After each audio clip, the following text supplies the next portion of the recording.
Hello. Marking a 40-year anniversary for a vital healthcare agency in Pittsburgh that supports people living with HIV. The CEO is here to share why there's so much to celebrate. And get ready to see lots of pink and green in downtown Pittsburgh later this month. Members of Alpha Kappa Alpha Sorority will be here for their 94th Great Lakes Regional Conference. Plus, poetry dedicated to the legacy of August Wilson. We'll tell you when you can hear the powerful spoken word artists who are celebrating a Pittsburgh legend. So pull up a chair and meet us at the corner. Intersection starts right now.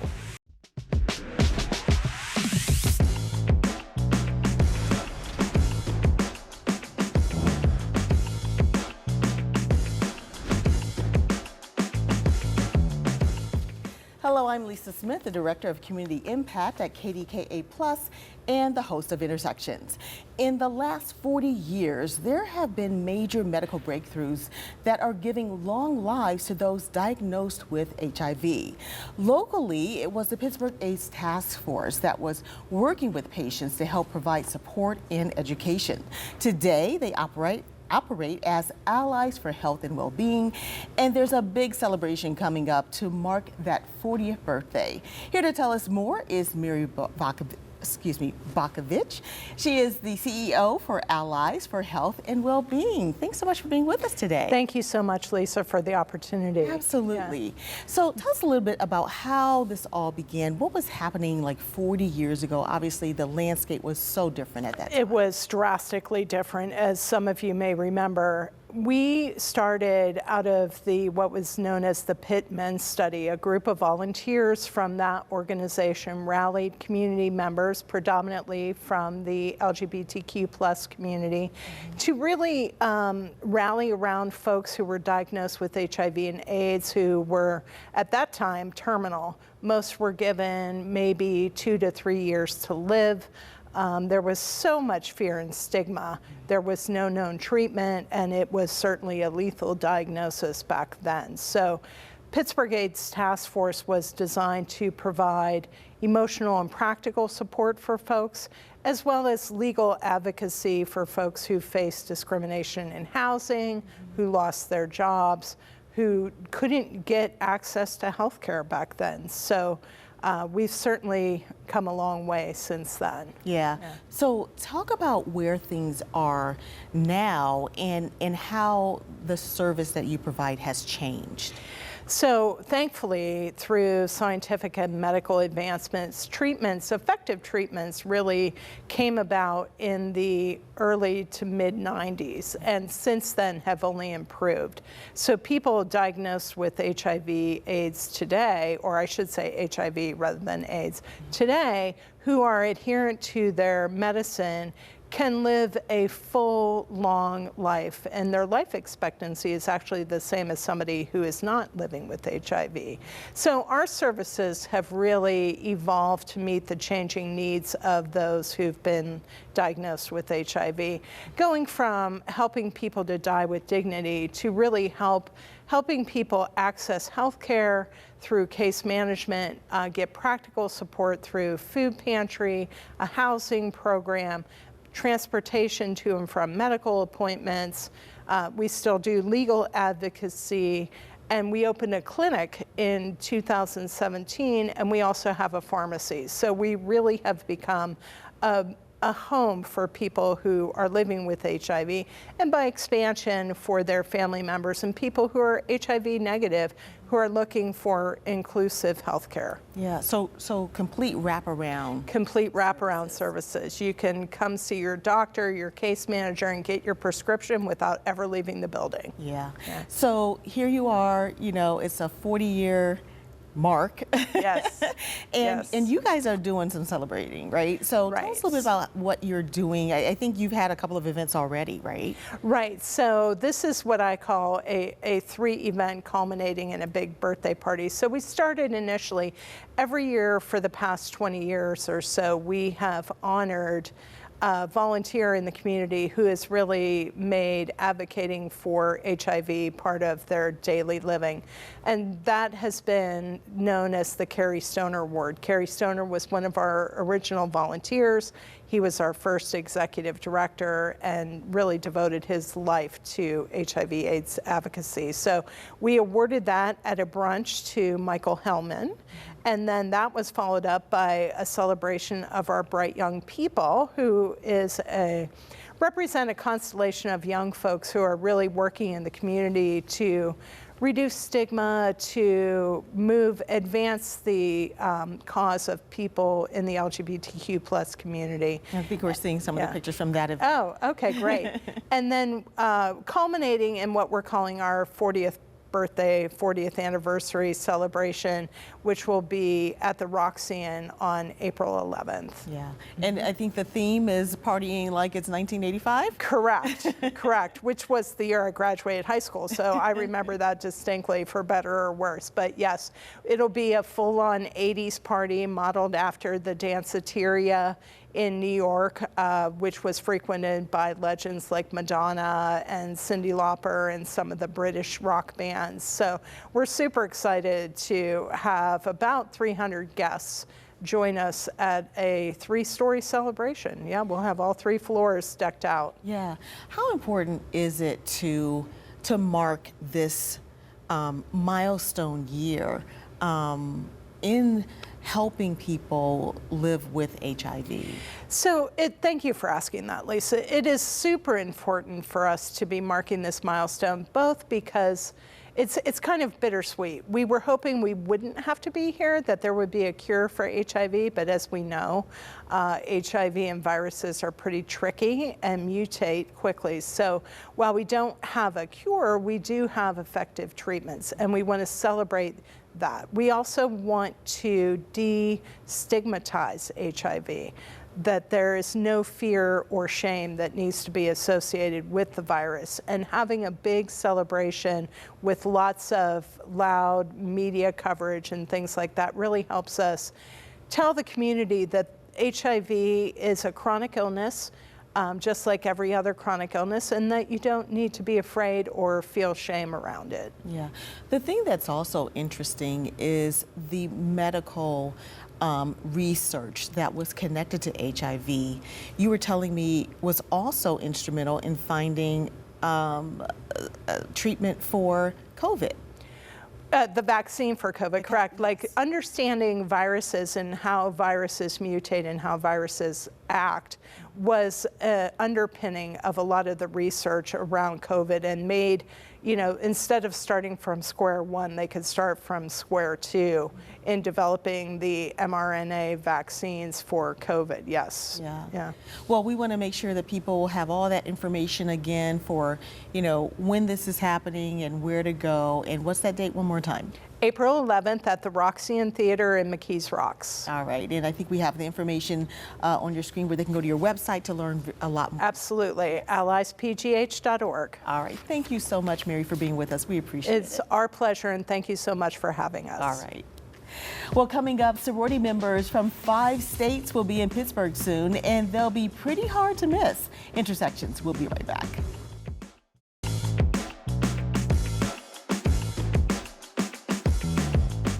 Well, for 117 years, the first sorority formed by African-American college students has been actively working to improve the lives of communities around the world.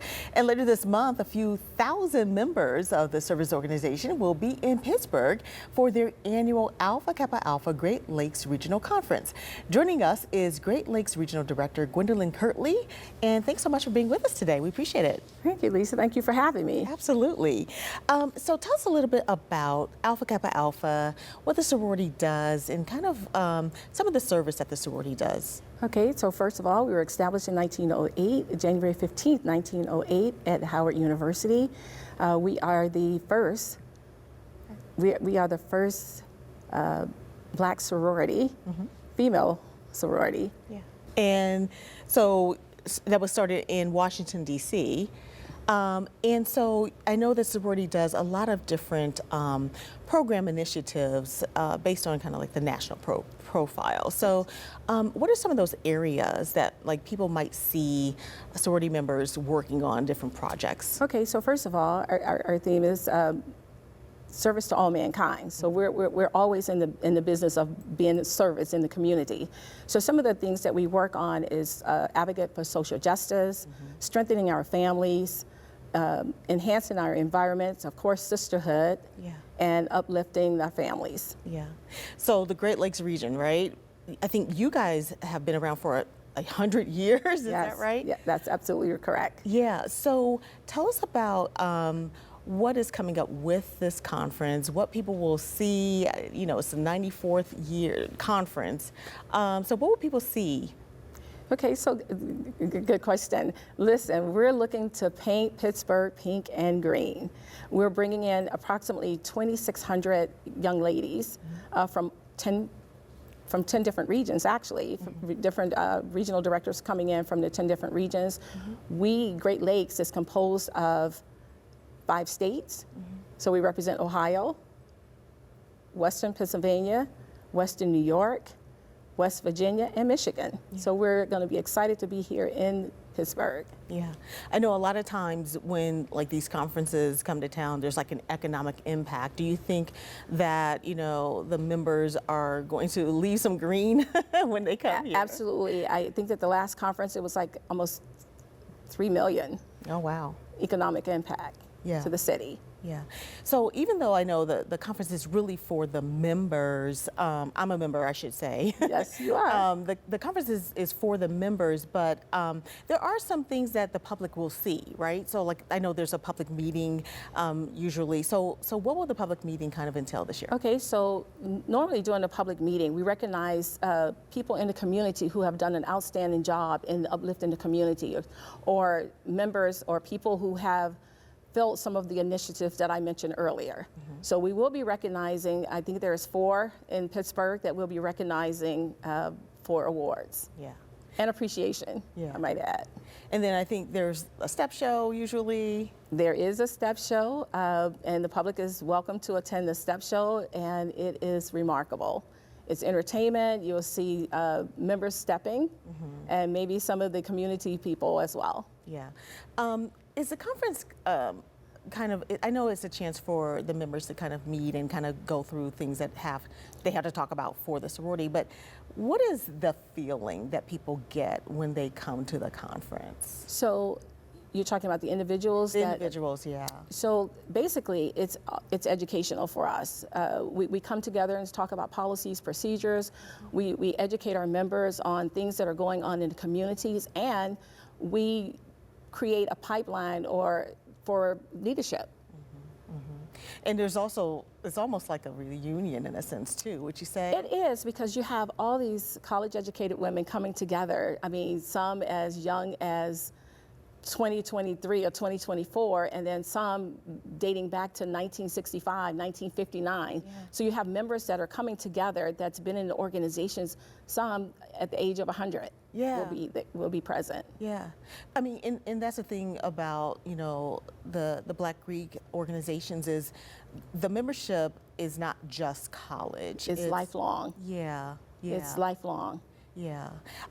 So if people want to go to a public meeting, we have a little bit of the information about the public meeting that we can that we're showing right now on our screen, and it's at the convention center, and people can come and actually see sorority members in action. In pink and green. In pink and green. Yes. All right. Well, thank you so much for coming. We really appreciate it, and good luck with everything. I'll be there. Thank you so much, and we're looking forward to seeing you there. All right. Thanks so much. Well, coming up, celebrating the legacy of Pittsburgh playwright August Wilson with Poetic Power. Intersections. We'll be right back.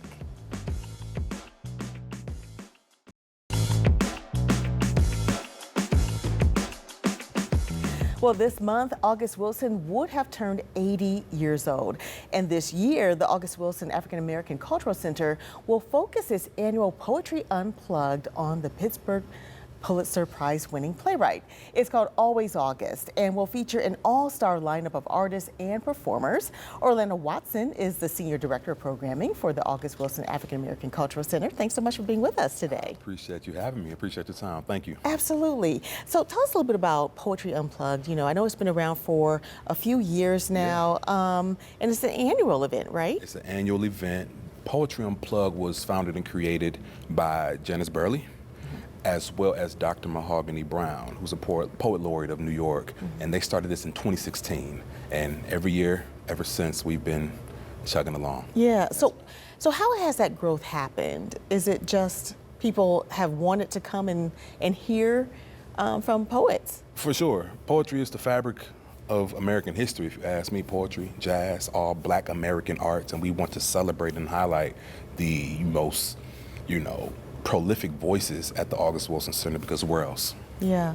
What is it about the spoken word that seems to resonate with people when they kind of hear it, when they see it? That's a great question. I guess I could speak from a personal standpoint as an artist as well. When I first heard spoken word, particularly The Last Poets, I heard The Last Poets featured on a song by Chicago Grammy Emmy Award winning rapper by the name of Common. I heard them on a song called The Corner, and I was like, yo, what is that? Because it wasn't rap, but it wasn't just plain talking. It was rhythmic. It was motion. That's why I think people refer to it as poetry in motion. It felt good. It really resonated with me. Yeah. Do you think it's like the relevance of it? For sure. Yes, poetry is kind of like a time capsule, so I definitely believe it's about the relevance of it, the sentiments, behind the writing and how a particular presenter's voice sounds in presentation mode. So, yeah. And it's a cultural thing too, right? Would you say that, the growth of spoken word is something that has become a cultural piece for the African American community? 1,000%. Yeah. 1,000%. It's about the culture. And what's interesting about that, we have some of the most important cultural figures of spoken word poetry joining us on April 18th at the center. So, Okay. Yeah. So I know that in the past you've had people like Nikki Giovanni have come through, the late Nikki Giovanni, Yes. and we were talking before Malcolm Jamal Warner, was here in the last few years. That was in 23, as well as Danny Simmons, who was the big brother of Rev Run and Russell Simmons. He founded and was the brainchild behind Def Poetry Jam. We had him, we honored him. So yeah, it's been a great run. Yeah. Okay, so let's talk a little bit about who you have coming this year. Wait, before we do that. About August, Always August. Always August. Is the theme. Yes. Why, we said it's his 80th birthday year. Ma'am. When you came up with Always August, what was the idea behind Always August being the theme this year? Yeah. It just made sense to me, and it just fell out the sky. It's like Poetry Unplugged, subtitle could be Always August. It would have been his 80th birthday. He is literally a native son and Pulitzer Prize winning pillar of Pittsburgh and beyond. So it just made sense. We really want to honor him, and we'll be having 2 live portraits of him being painted by Pittsburgh natives, Marlon Gist and Morgan Overton. So as poets are speaking and performing, we'll have 2 artists painting August Wilson to honor him. Well, would that be like on the stage? That'd be on the stage as the performers are presenting. Yes, Okay. ma'am. All right, so the performers. You mentioned the first, the Last Poets. The Last Poets, yes. Tell us about them. The Last Poets, literally everybody who, professes to be a spoken word artist or poet, you have to have influence. You have to have some type of knowledge and historical information about the Last Poets. This is an important year for them because it marks the 55th year since their first album release. So, between it being the 15th anniversary of the August Wilson African American Cultural Center, the 80th birthday of August Wilson, as well as the 55th anniversary of the Last Poets' first album, everything just aligned, the stars aligned, and, huge influence on me, and I can't wait to meet them. I'm gonna try not to fan out, but I love them, Yeah. Speaking of fan, Queen Sheba. Yeah. Grammy Award nominated performer. 2-time. Wow. 2-time. Tell us about her. Yeah, so Queen Sheba, she'll be joining us from Atlanta. So we have poets coming from all over. Queen Sheba is a pillar in the Atlanta spoken word artistry game, and she'll be joining us. She was just recently nominated in 25 and 24 for her last 2 albums, Civil Rights. So I'm really looking forward to hearing her. You also have Black Chakra. Black Chakra. Yeah. Tell us Joining about us him. from Baltimore. He is one of the leading slam champions in the world, joining us in Pittsburgh. You know, last year we had Ed Mabry, who was, I believe, is the #1 slam champion. But Black Chakra is kind of like a protege, emerging. Powerful, powerful. I cried listening to him when I found him on YouTube. Yeah, so I'm looking forward to meeting him. Yeah. Also, Ephraim Nehemiah. Yeah, Ephraim Nehemiah, born and raised in Cleveland, currently in Baltimore with Black Chakra, so they'll be joining us. So Baltimore will be very heavy in the building. I'm sure there'll be a lot of love on that night. But Ephraim, I first worked with him in 2019 when I was still living in Cleveland. I booked him for a showcase, and mind blown.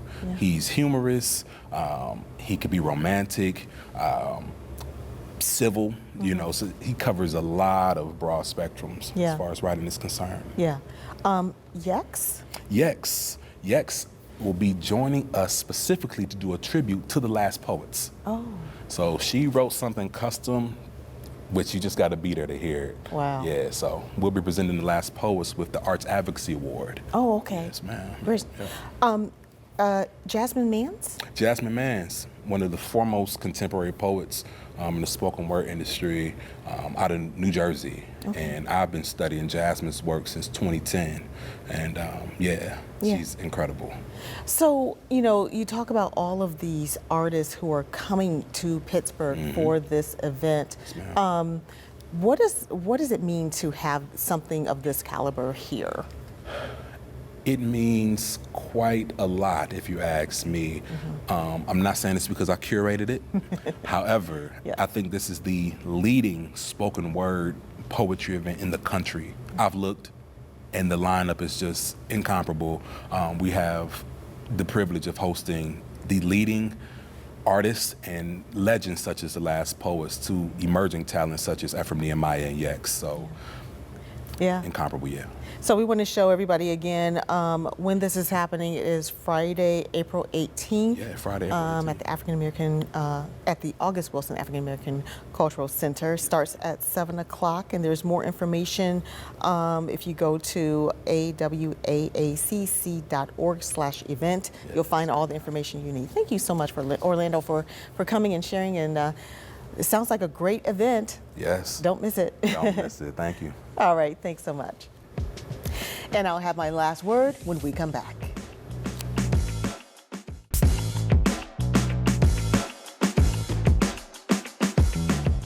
Voices. Each one has value. Young voices, seasoned voices, informed voices, artful voices. They all have a right to be heard. Actually, our value of voices stems from our cherished freedom of speech. So when someone uses their voice to speak their truth or their lived experience, it's okay. They shouldn't be silenced, because quieting one voice is quieting all. Thanks for watching. We'll see you next time on Intersections.